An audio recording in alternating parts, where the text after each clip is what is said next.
Kainé listened to the sound of crackling firewood and stared at the black object on her plate. She'd been pushing it around the wooden disc for a good 10 minutes, ignoring the bemused stare at of her grandmother. Finally, she summoned her courage and gave the object a brief sniff. A sharp, bitter scent flew up her nostrils and made its home there, causing her face to twist with disgust. It's actually remarkable how much of these moments remind me of playing Lost Odyssey years and years ago, a game that I actually never beat it, so one of these days I should actually go back to it on this channel, probably. But it also has these really emotional, like, text-only segments. Grandma, I can't believe you want me to eat a bug. The old woman threw some more wood under the cooking pot and snorted.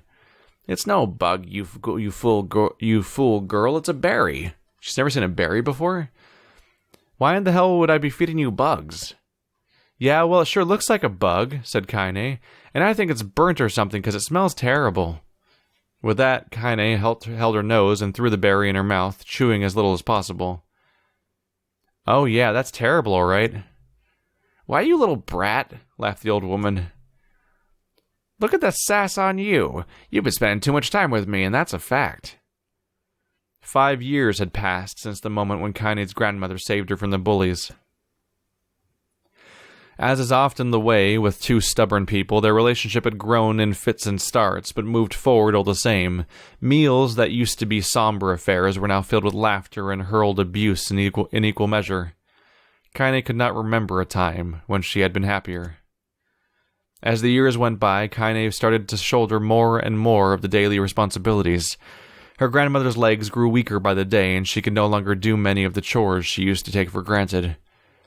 And so this morning found Kainé lacing up her work boots with a breakfast of burned berry rolling through her belly.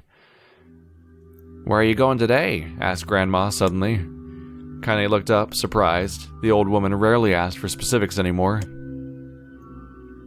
Well, I was going to check on the kelma trees and see if they were ripe. I thought we could make some jam or something. Oh, and I'm going to pick up some flagstones. So I need to take the wheelbarrow. Flagstones? What the hell for?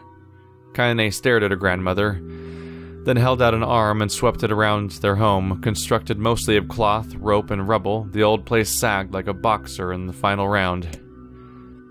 Grandma, a dying cat could chew through this house. I'm gonna build a stone wall so we have some protection. The old woman laughed, exposing her toothless grin to the world. God damn, girl. If a bunch of thieves want to ransack this old place, then let them come. We got nothing worth stealing anyway. I'm not worried about thieves, I'm worried about shades. People saw one west of the village yesterday. The old woman tilted her head and stared at her granddaughter. Well, shoot. I don't know why you have to do this today. We can worry about it some other... Grandma, no. Was it... Oh, no, yeah, it is still her. They did a closed quote, so I thought it was a different person talking. If I don't go to the kelma trees, we won't eat tonight. You know that. Confused expression passed across the old woman's face, and for a moment she was a small child lost at the carnival. Yes, she said after a bit. Yes, of course you're right. I'm sorry, Kainé. Lately my mind is... She didn't finish the thought, instead walking over to her nightstand and gently taking the wreath of lunar tears from the drawer. The flower's petals had aged to a brilliant whiteness, and Kainé thought it was more beautiful now than the day she first received it. You're gonna be a true woman soon, grandmother said as she placed the flowers in the girl's hair. So that means less chatter about shades and building defensive walls, and more talk about how beautiful you become. Annoyed, Kainé reached up to remove the garland, but the look on her grandmother's face stopped her hand. You're a beautiful thing, said the old woman, and there ain't nothing like you in all the world. I'm very proud of you.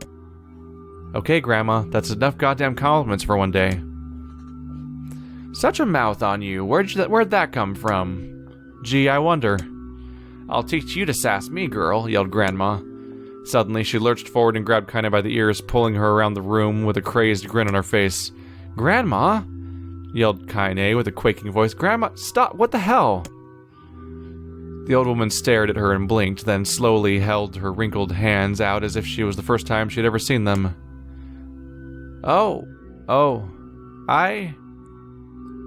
I don't know what happened there. I'm sorry, girl. Sometimes my mind just... Kainé thought the look on her grandma's face was the most heartbreaking thing she had ever seen. Listen, she began. Maybe I should stay home after all. No, I won't have you stay here and keep an eye on an old codger like me. You go get your fruit and your wall and whatnot. I'll be fine. And when you come back, I'll have a nice grasshopper dinner waiting for you. Kainé rolled her eyes, then kissed her grandmother on the forehead and made ready to depart, trying desperately to ignore the worry that was gnawing at the walls of her heart. Can I just dwell for a second on how well localized this game is? This game's not even in English originally.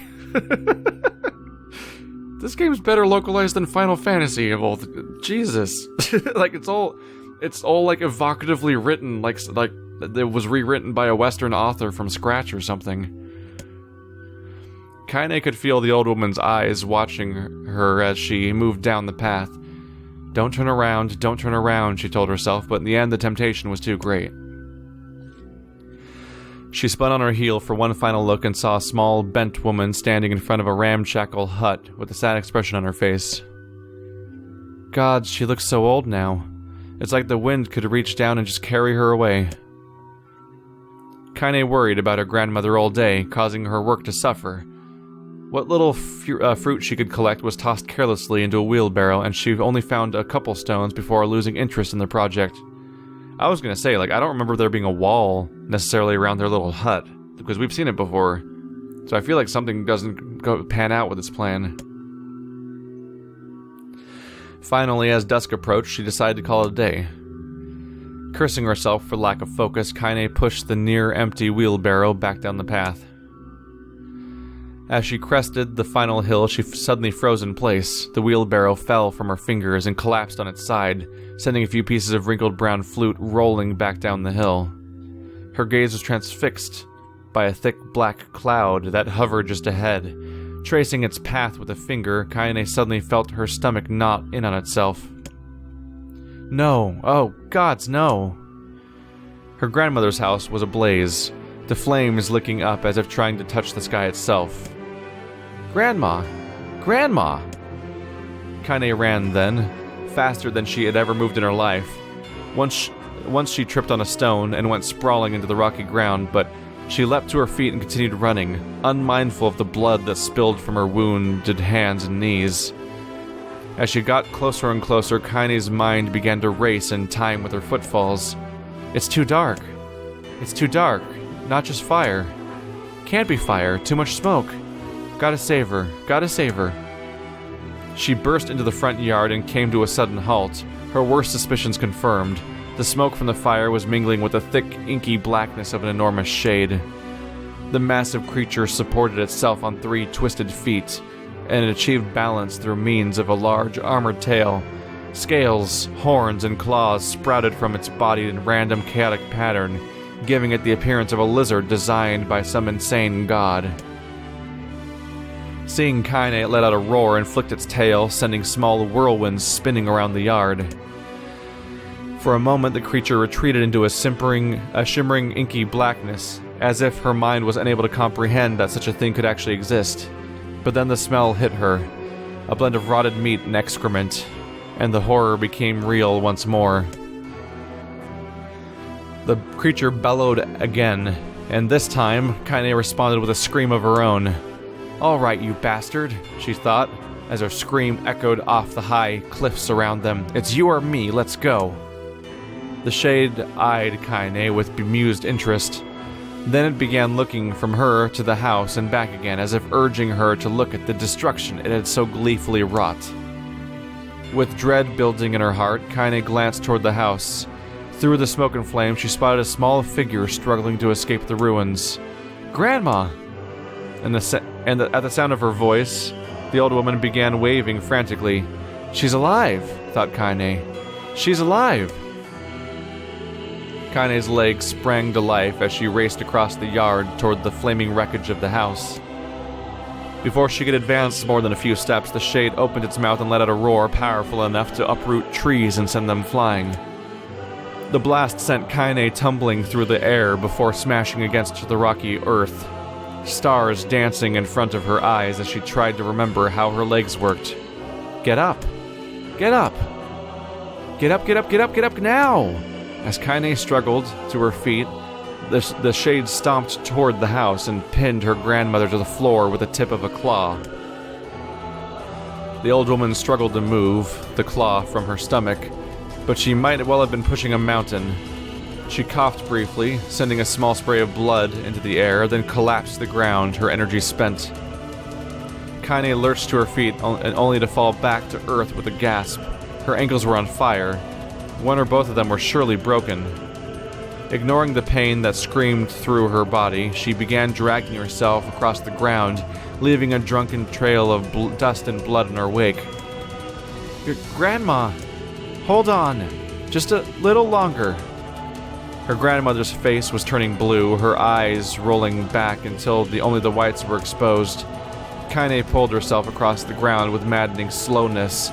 The distance seemed to increase with each second that passed. The shade glanced between the two women and flicked out its tongue. Its giant mouth turned up at the corners. Short, panting breaths belched from somewhere deep inside its core. Bastard. Laughing at us? She had no idea how such a mindless creature could experience emotion, but there could be no doubt that the shade was taking joy in their suffering. Yeah, I see your plan. The shade moved its claw slightly, allowing Grandma to breathe again. It was clearly keeping her alive, only to snuff out her life when Kainé was close enough to touch her. I'm gonna kill this bastard. Summoning all her strength, Kainé rose to her feet. There was a sickening snap from her right ankle as the foot twisted backwards, but she forced it from her mind and began to hobble toward the monster. Pulling a small knife from the pouch at her waist, she leapt on the foot that pinned her grandmother and plunged the weapon deep. Give her back, she screamed. Give her back to me! It was like stabbing a rock. After a few swipes, the knife broke at the hilt with a dull snap. The shade panted laughter again, then raised its tail and sent it rushing through the air toward the young girl that was latched to its foot. Kainé never had a chance. This tail struck her square in the chest and sent her crashing into the burning wreckage of her home. As she lay on the ground with blood pouring from multiple wounds, a small, weak voice spoke up.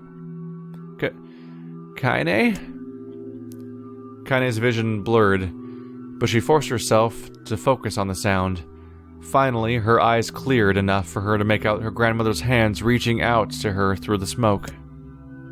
Grandma? Kainé, you've got to run. You can't defeat him. Kainé grabbed the hands and held on with all her strength. Grandma, come on, we have to go. The old woman coughed loudly. One of her hands, slick with blood, slipped from Kainé's grasp and thumped to the ground below. Grandma, no! No! I said run, goddammit! You have to live!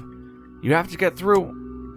The thought would stay forever unfinished because before she could say another word, the shade's clawed foot descended, smashing through the remains of the roof and down upon the shattered figure of the old woman.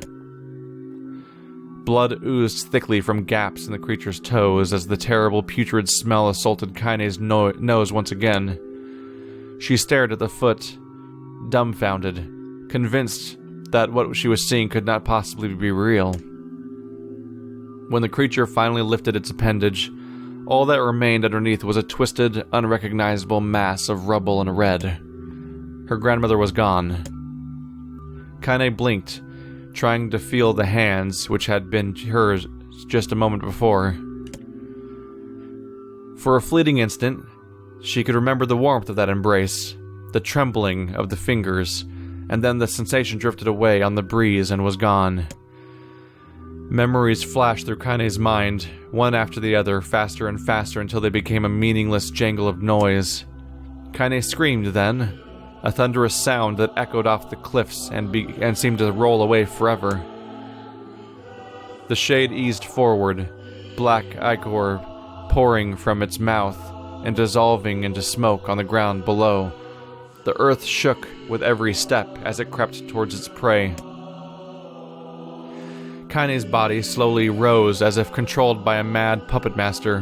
Her arms and legs were bent at impossible angles, her head lolled dangerously to the side, yet somehow she managed to stand. Staring at the shade, her eyes began to glow with a deep red fire. The creature, so confident just moments before, took a slow, hesitant step backward, trying to discern if this broken human could possibly pose a threat. Kainé seized the moment. Laughing like a madwoman, she leapt into the air and plunged the shattered hilt of her knife deep into the leg of the shade. The shade shook Kainé off like a fly, sending her crashing to the earth once again. Her chest rose and fell slowly as if a great weight were resting on it. Moist sounds of pain echoed through her mind. Something warm and thick oozed from her ears. Is that blood? I think it is. Think I'm bleeding to death. No, can't. Can't die. Grandma told me to live. Deep inside Kainé's mind, something finally broke. The sound. The pain. The smoke and flames. All of it faded away until all that remained was a single incantation repeated over and over again. Kill it. Kill it. Kill it. Kill it. Kill it. Kill it. Kill it. Kill it. Kill it. Kill it. Kill it. Kill it. Kill it now! As the spark that was Kainé's slowly began to flicker and die, she felt her desire to kill and her desire to live blend into one. The distance between heartbeats grew longer and longer and longer.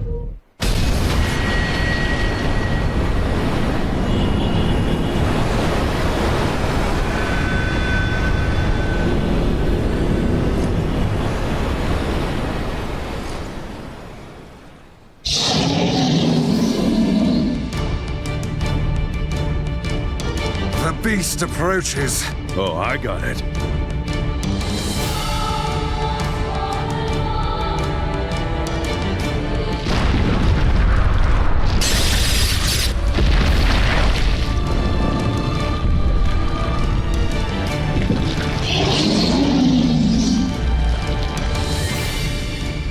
Hi there, gameplay. It's been a while.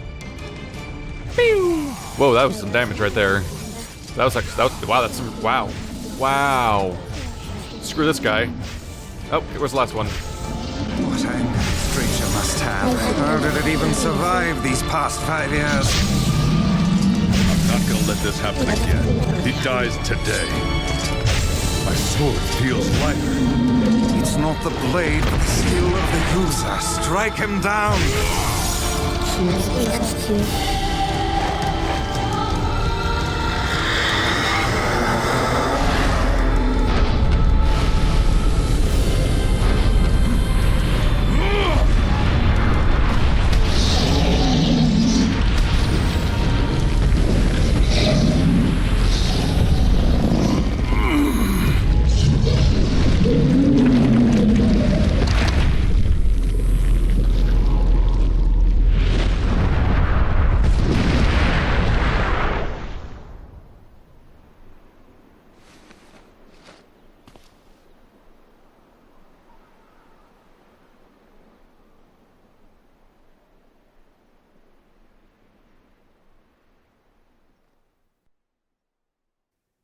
Oh, we're going back in.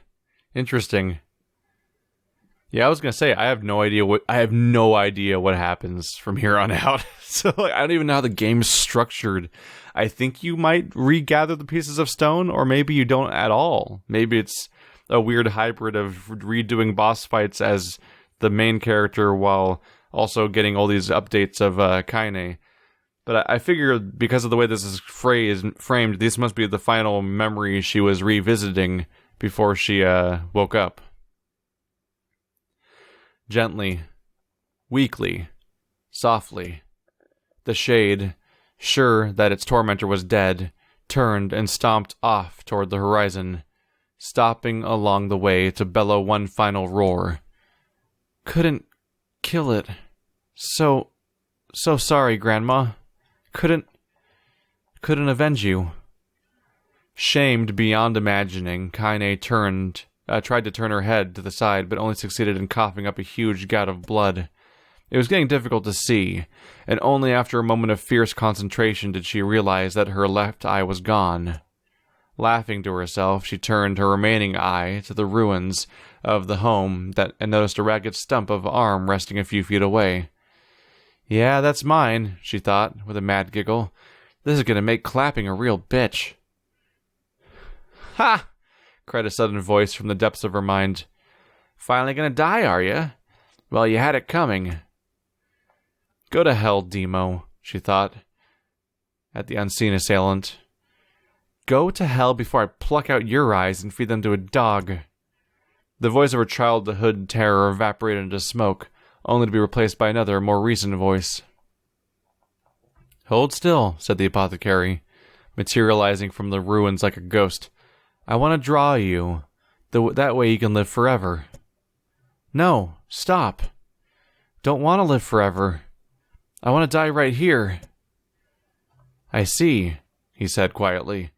Well, if that's how you want it. The spectral shopkeeper fluttered in and out of existence for a moment, then produces a piece of paper, and sketched quickly. After a few seconds, he turned the page to Kainé and smiled. Since you rejected my offer, I decided to draw someone else. It was a picture of her grandmother, real as life. Kainé opened her mouth to thank the man, but stopped as the picture began to blacken in the middle. Before she could say anything, thousands of multi-legged insects began to swarm across the image, tearing at it with sharpened pincers. No, stop! Don't hurt that picture! Kainé reached out with her remaining arm and waved futilely in the air. To her surprise, the insects fell off the picture and to the ground below, where they vanished into tiny black tendrils of smoke. Relieved, Kainé turned her good eye back to the picture, only to open her mouth in a silent scream. The sketch now showed her grandmother as she truly was, a smashed, unrecognizable lump of nothing. The apothecary smiled, then broke into a jolly dance. See that? He cried, as he danced his jig. It's perfect now. She looks just like you. Ha-cha-cha-cha. I look like that? Oh god, I'm gonna die. I'm gonna die. Drowning in despair, Kainé laid her head back into the mud and smoke of a ruined house and waited for the end to come. But just before she let everything go, an unfamiliar voice began whispering in her ear. Ain't you got a wish, sunshine? The voice was vulgar and fierce at the same time, as if insanity had somehow found a way to take form. Kainé wanted to scream as the voice crawled under her skin, but her lungs refused to work. You know, a wish, like a prayer or something. Why don't you get on your knees and start praying to heaven? Please, invisible man in the sky, save me. Save me. Kainé finally resorted to shouting at the voice with her mind. I don't make wishes, they don't come true for me. I'm a curse, a freak. I should be left to die. The other voice boomed in her ears. Oh god, you are the best. Kainé glanced down and saw a black, shiny substance oozing from her legs. She tried to brush it away, but her remaining arm would no longer respond. The substance slowly crept around her feet, and then began moving up toward the rest of her body. Is this death? Is this what it's like? Or is my mind just losing itself? She could feel the slime oozing upward, feel the hot, searing pain as it left in its wake. Whatever else might be happening, she was still alive and this was real. Come on, said the voice. Let it go. Kainé tried to ignore the voice and concentrate on the pain, but the newcomer would have none of it. Don't ignore me, sunshine. You're ready to give up, ready to die, so why not let me have it? Have what? Your body. Come on, give it to me. Give it to me. I want to stand on the ground, feel the rain, taste the wind. The voice paused as if licking its lips. When it resumed, it was filled with mad, unabated joy. And I want to take your hands and use them to choke the goddamn life out of people. I want to tear out their throats and bathe in the blood, just like before. In response, Kainé shifted her head and vomited. The warmth of it crept down her throat and mingled with the pain of the encroaching black ooze. Are you a shade? Yeah, maybe. What of it? The slime reached her face, crept up past her nose, and slowly oozed into the socket of her missing eye. The moment it touched her brain, Kainé was struck with the most powerful sensation she'd ever felt in her life. It was ecstasy. She wanted to scream with delight, but all she could manage was a small, whispered moan. "Feels good, don't it?" asked the voice with a chuckle. "Yeah, what can I say? I know how to please the ladies." "Now give me that body. Come on. Give me the body, and I'll give you more of this feeling. It's a fair trade." A black lump began to protrude from Kainé's side as she watched it grew longer and thicker, eventually taking the form of her missing arm. "I can see better," she thought. "My eye must be growing back too." The slime reached up to envelop the rest of her face, but she managed to brush it away. "Stop," she whispered, marveling at how she had regained her voice. "Stop." The black ooze hesitated as if considering the request, then quickly shimmered down her body before disappearing in a cloud of smoke. "Ah, what the hell, sunshine?" screamed the voice. "We had a deal. I thought you wanted to die." "Grandma said I can't die yet." A brief image of her grandmother, bloodied and broken, flashed before her eyes. She saw the shade that had killed her and heard its mocking laughter, then closed her eyes and forced the image from her mind.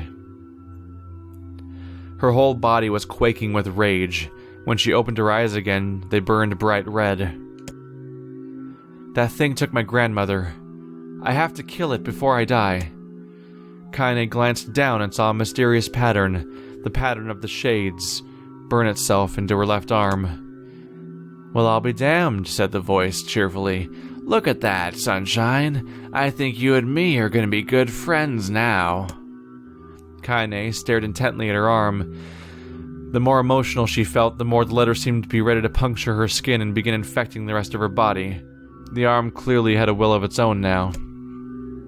"Stop. Gotta stop." Holding her left arm in her right, Kainé took a deep breath and tried to calm herself. "Come on, don't fight it," pleaded the voice. "Hate's my favorite dish, and I'm hungry. Let it go. Feel the anger. Burn with the fire of revenge. Thirst for blood. Then go out there and..." Shut up and get the hell out of my body." "Ha ha ha ha. Your body, oh that's rich, sunshine, real rich. Look, why don't you just up and die so I can have this body all to myself? What do you say? I bet those buddies of yours in the area would love to see you dead." Kainé grabbed a nearby shard of glass and tried to saw off the shade-infected portion of her side. Before she could, the darkened left arm grabbed her wrist, crushing it. Kainé screamed and dropped the shard as the sound of bone crunching on bone filled the air. "Ha ha ha ha ha! Stupid idiot girl. You're possessed now, sunshine, and there ain't no going back." The voice laughed again, a loud, long wail that seemed to go on without end. "But possessed?" whispered Kainé. "Yeah, possessed. You and me, we got what you might call a timeshare arrangement. Remember how folks used to think you were a freak? Well, wait till they get a load of you now." Kainé looked up, tears in her eyes. The sky seemed smaller somehow, darker. Is this because of that shade? Is this how they see the world? "So, listen," purred the voice. "I know this whole possession thing seems a bit sudden, but it ain't all bad. There's plenty in it for you, too." I'm a very powerful creature, Sunshine, and now that power belongs to you. You got enemies? People you want to kill? I can make it happen. That little fat kid who kept picking on you, that big old shade that squashed your granny, well, wrap them up in their own assholes. No more abuse for you, Sunshine. No more pain. Wait, said Kainé. You're a shade. Why would you help me kill another shade? What? You think I'm some sort of racist? Some killing snob? I don't give a good goddamn who you murder, honey pants. I just want to drink from the well. Kainé considered this as she struggled to her feet, the power of the shade coursing through her. The smoke from her house was drifting away with the wind, and she enjoyed the way the cool evening breeze felt on her new left arm. After a long pause, the voice spoke up again. So, how about it, you and me? We could have some good times together. Look, I'll even take care of the bloody part, if you don't want. Fuck off, asshole, muttered Kainé. I'll handle the killing. Ha ha ha ha, screamed the voice. Look at you go. Oh, Sunshine, we're gonna have so much fun. So listen, my name's Tyrion, and if you ever need me, I'll just be hanging out in this piece of meat you call a heart. Now get to it. The more you kill, the more your heart turns rotten and sour, and I like rotten and sour. Kainé found herself nodding at the voice. Yeah, she said. Yeah, I think this can work. I'm gonna find that shade, and I'm gonna strangle it with its own guts. And when I'm done, I'm gonna do the same to you, Tyrion. Count on it. Ha! Laughed Tyrion. I've shit bigger than you, so good luck with that. Oh, and hey, one more thing. Right now, you and me are sharing this body, but if you ever run out of hate, if you ever, go soft, then I'm gonna take over everything. So keep on killing, Sunshine, and watch your back. The voice grew fainter and gradually faded away, fading to somewhere deep inside Kainé herself. Kainé waited until she was sure the voice was gone, then waved her new left arm around a few times. It feels perfectly normal, she thought. It feels like mine. Desperately, she began poking and prodding at the new limb, determined to find something wrong with it. She didn't want to feel normal. That would mean the creature inside her had already won. I am not a shade. I am Kainé. Repeating this mantra in her head, she slowly began digging through the rubble of her house, being careful to ignore the certain red-stained spot in the corner. Finally, after what seemed like an eternity of heartbreaking work, she found what she was looking for. It was the wreath of lunar tears. Though it had been through hell and back, the garland's petals were as bright as ever. Kainé started to place it in her. So that's what that. By the way, we saw that when we found her shelter a long time ago. There was lunar tears sitting there in her shack. Now we have a whole lot of more meaning for that. Also, we know that her grandmother was not the shade itself. She was taking revenge on a shade for her grandmother. At one point, I thought maybe the grandmother turned into a shade, but the shade part of her was manipulating Kainé with memories of the grandmother just to screw with her. But no, the shade's just some sort of horrible, evil monster that was manipulating the fact that it knew it killed her grandmother. Kainé started to place it in her hair, then slowly lowered the wreath and stared at it. I'm sorry, Grandma. I'm so sorry. But I don't deserve to wear this anymore. I'm possessed. Corrupted. A freak. That's tragic, because she was on the brink of being pulled away from feeling this way about herself for years, and now it's right back where it was. Admittedly with more legitimacy than ever before. And this time, I don't think there's any going back. Holding the flowers to her heart, Kainé fell to the ground and sobbed. As night gradually lightened to dawn, and the people of the area rose to their daily lives, She remained in that position as if tears could somehow wash away the horror that now infected her world. Alive. Stay alive. Stay alive. Grandma? Kainé, you gotta live. You gotta come back to us.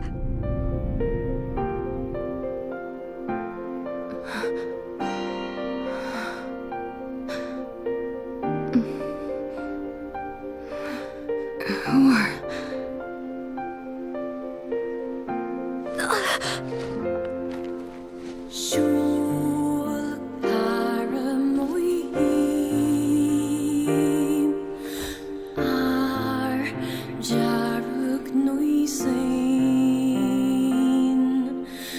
Emil, you were the one calling me, huh?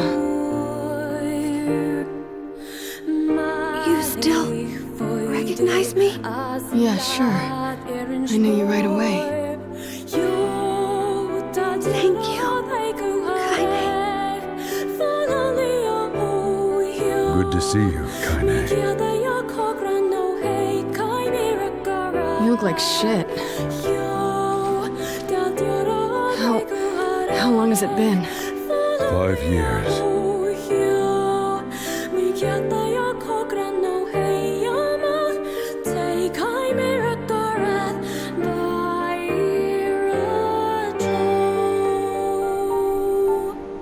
Oh, that's a long time. That goes a long way towards explaining her behavior. And like explaining her reaction to Emil and everything. We already knew that she wouldn't want to hurt his feelings or anything because they have a bond. But most specifically, they're two separate people that were ostracized from society. Although I don't think that Emil was necessarily exiled in any way. I think it was a self-imposed exile because of the danger he posed. But both of them were away from society because of being different, and then they both transformed to become even more different in some kind of vaguely monstrous sort of way. And so like they have a shocking amount in common for people that just met each other. Also, now we know why her entire left arm is bandaged up all the way. That's the one that the Shade possessed. And she's got like broken legs and ankles originally, and that all got mended at some point from her reparation. I wonder if her eyes look different at all up close. I don't think they do though. I think they look the same. But yeah, she bandages her whole left arm up. I don't know if it's because it actually looks different, when she's hiding it or anything, or if she just it might be some constant reminder to herself that it's not hers. Any luck with Yonah? We are still no closer to finding her. We need a way to locate the Shadow Lord. This is for you. Lunar tears. Did you make this? It's just a little welcome back gift. It's not much, I know. It's nothing like the one Grandma used to make, but... oh, hell. Thanks. Excuse me. Popola, we did it. We freed Kainé. That's great. Listen, can I talk to you for a minute? This doesn't make sense. Please, try to understand. People are tired and scared, and I'm sorry. I'm sorry you have to bear the brunt of that. It's crap. It's okay. We can sleep outside. No one's sleeping outside. You and Kainé saved this village, and now they want to run you out? People are afraid of us. And really, I understand. I mean, look at me. As long as you're still with us, I can deal with it. Right, Kainé? I'm used to sleeping outside. I'm sorry. We'll see you later. We're sorry.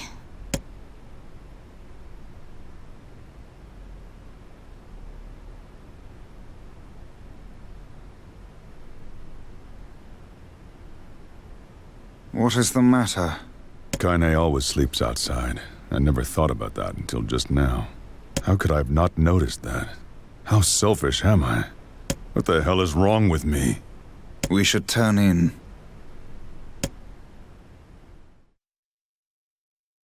I didn't get much sleep last night. Or that night. I wanted to blame Devola for everything. I wanted to grab Popola and strangle her. But anger won't accomplish anything. They said and did what they did for the sake of the village. For the sake of protecting it from horrifying threat of the Shades.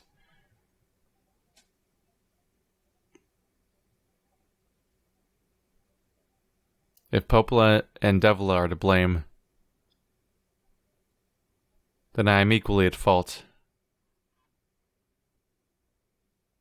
For not stopping for a moment to think about Kainé and Emil. Transition to sleep mode.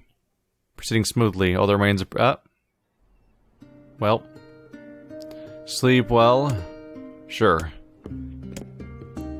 Well, if you say so. I need to go see Devola and Popola. Very well. Well now, got a lot of context here. Now we know how much that meant to her, that when she woke up we had lunar tears waiting for her, for example. That's kind of a big deal. Kind of disappointed, though, that I'm playing as this character now.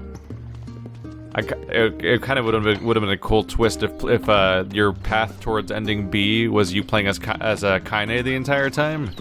Even if it was a weird rapid-fire segment where you don't have a lot of control because you can't go into town, so maybe you just run each dungeon back to back and sort of skip from place to place.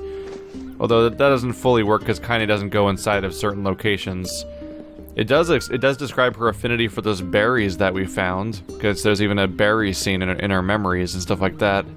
So she has a lot of history to sift through, and she's a pretty tragic character. Any items stacked around here? I'm still waiting for just one of these days. I'll get giant eggs. No, not chicken eggs. I need giant eggs. I'm trying to upgrade this cool weapon so it gets coolerier.